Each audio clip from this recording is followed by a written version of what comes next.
3 दिन बाद एक सुनसान रेलवे ट्रैक के पास पुलिस को आरव अर्धचेतन अवस्था में मिला।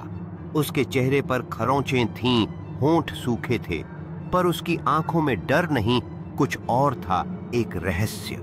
होश में आने पर डॉक्टरों ने बताया कि उसे मानसिक आघात पहुंचा है, लेकिन आरव बस एक ही बात कहता रहा, मैंने उन्हें देखा और मैंने सच सुना है।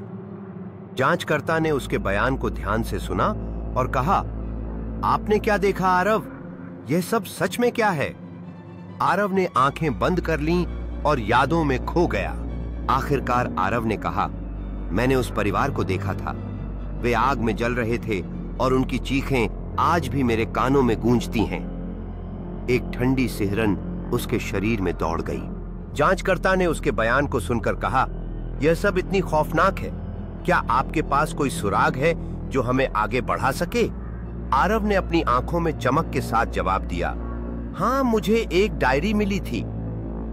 आरव की जेब में दबा एक पन्ना था जिसमें लिखा था, हमें जलाया गया, पर हत्यारा कोई बाहर का नहीं था, वो हमारा अपना था, राजवीर। आरव ने खोजबीन शुरू की। गांव के पुराने रिकॉर्ड्स में राजवीर का नाम एक रईस जमींदार के बेटे के रूप में मिला, लेकिन वो काहे गायब हो गया था। कुछ कहते थे वो हवेली में ही रहता था अब भी। आरव ने फुटेज दोबारा चलाई। कैमरे में धुंधली आकृति बार बार कहती थी, राजवीर जिंदा है और वो अभी भी लोगों को मार रहा है। आरव ने हवेली के पुराने किचन की तरफ कदम बढ़ाए जहां एक पुरानी खिड़की खुली थी। उसे लगा जैसे वहां कोई उसका इंतजार कर रहा है। जैसे ही उसने भीतर झांका, उसे एक छाया दिखाई दी जो उसे नाम से पुकार रही थी। आरव ने डर के बावजूद उस दिशा में कदम बढ़ाया। अचानक राजवीर का चेहरा उसके सामने आया, भूतिया और अत्यधिक डरावना। वह बोला, तुम नहीं समझते, यह सब कुछ मेरे लिए है। आरव ने हवेली में एक बार फिर जाने की ठानी, इस बार लाइव रिकॉर्डिंग के साथ। लेकिन जैसे ही वो तहखाने में पहुंचा, पीछे से आवाज आई, तुमने बहुत जान लिया आरव। और सामने खड़ा था एक बूढ़ा आदमी, लेकिन उसकी परछाई वही थी जो आईने में दिखी थी।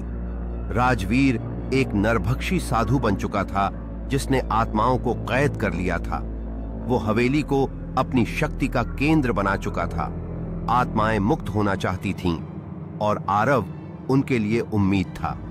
कैमरे पर आरव का चेहरा दिखता है। अगर ये वीडियो मिल रहा है तो जान लो, हवेली का श्राप सच्चा है, लेकिन मैं उसे खत्म करूंगा। अगली बार मैं अकेला नहीं लौटूंगा। अगले एपिसोड में देखिए आरव की वापसी हवेली में। क्या आत्माओं को मुक्ति मिलेगी या राजवीर का कहर फिर टूटेगा?